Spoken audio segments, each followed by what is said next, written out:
एक अल्लाह के सिवाय किसी और को मानना शिरक समझते हैं। उसी तरह हमारे बाबा गुरु नानक साहब ने भी हमें बताया है कि उस रब के सिवा कोई दूसरा नहीं है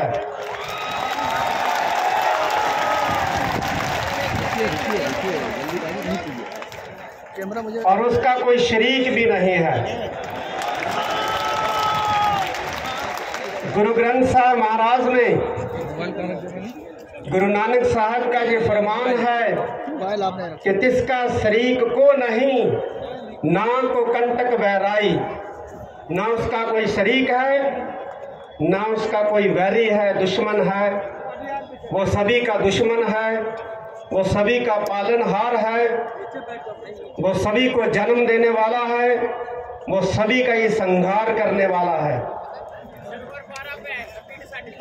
हम जितने भी पूरे विश्व में मानव जाति के लोग बसते हैं, हम सब कोई उस एक ईश्वर ने, उस एक अल्लाह ने, उस एक रब ने, उस एक वाहिगुरु ने पैदा किया है।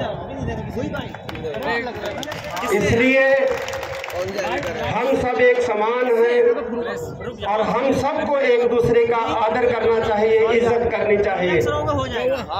जैसे एक बगीचे में तरह तरह के फूल होते हैं और बगीचा जो होता है वो खूबसूरत दिखता है, दिखाई पड़ता है। उसी तरह इस मुल्क में, इस दुनिया में अलग अलग धर्म को मानने वाले लोग हैं। सभी की अपनी अपनी विश्वास, अपने अपने अकीदे, अपने अपने रस्में रवायत, सभी का ही, सभी को ही एक दूसरे की रस्मों का, एक दूसरे के अकीदे का सम्मान करना चाहिए। यही हमें हमारे पूर्वजों ने सिखाया है।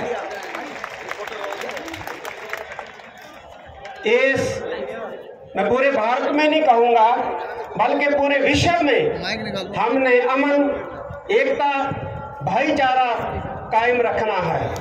इसी से हम सब बढ़ेंगे, फलेंगे, फूलेंगे। और मैं अंत में आपको ये बताना चाहता हूँ कि हमें मानवता को भी बचाना है, हम सबको मिलकर इस धरती को भी बचाना है। जैसे कि प्रण किया गया है, संकल्प लिया गया है कि हमने सबको मिलकर इस धरती को हरा भरा रखना है, तो ये बहुत अच्छी बात है। क्योंकि ये जो पेड़ हैं, पौधे हैं, ये पानी है, ये आबो हवा है, ये भी सब उस एक अल्लाह की, एक ईश्वर की पैदा की हुई है और हमें इस सब को इसलिए भी बचाना है। मैं आपका मौलाना मदनी साहब का, मेरे बहुत ही सत्कारयोग यहाँ बैठे ने स्वामी जी, मैं दिल की गहराई से आप सभी को धन्यवाद कहता हूँ। बहुत बहुत शुक्रिया। वाहिगुरु जी।